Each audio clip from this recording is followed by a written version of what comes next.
Size selam uşaqlar. Biz bugün bu oyunu oynayacağıq. Biz hər gün burada pul yığırıq. Baxın, neçədən amanat. Buradan kazanırıq hamısını. Hamısını buradan. Həm də 1139 manatdır. Girin maşına. Maşında bizdə Lamborghini var. Təzə almışıq. Girin onun rəngin şöyle. Narınca ededim. Böylədəki tankımız var. Tank. Bu diye almışım. Hayırdakı bizdə polis maşını. Tank falan motosiklet. Motosiklet. Hani motosiklet? Bu da motosiklet. Ha, bu da motosiklettir. Uşaqlar sizə bir daha Hatice o çəkəcəm, onu çəkək sonra. Hə? Yox, bunu da çəkək. Kanal çəkəcəm, bunu çəkən. Uşaqlar bu şeyi tanıdınız.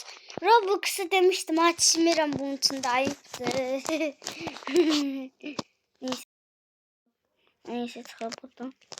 Çıxışı gözləyin. Çıxaq, çıxdıq. Gəlin bura, basaq. Hansının kilməsi çıxır? Gəlin bura.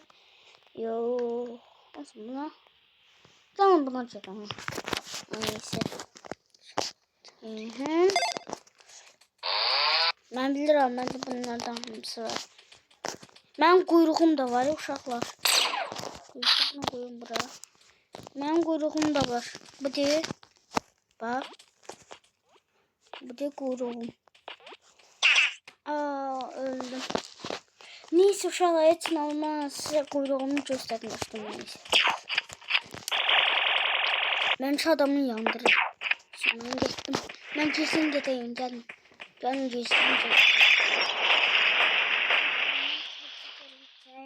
Hele gelmeyip sonra geleceğim.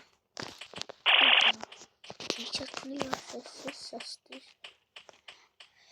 Saat 11-12 videosunu atıyor. Kanal.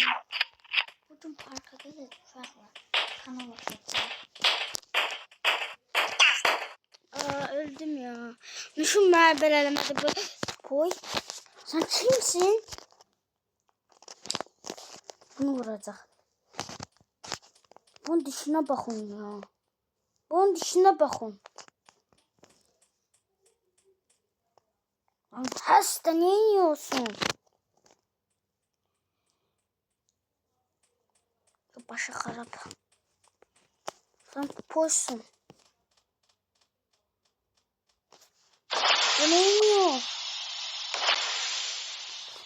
Neyse.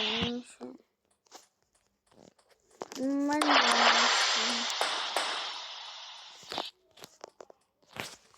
ya.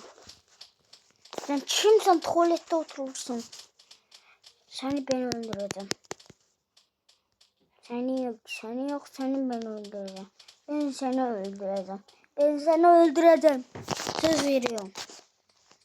Kalk. Kalk, ne oldu da?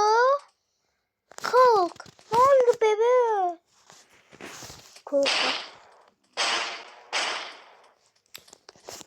Al sana bu.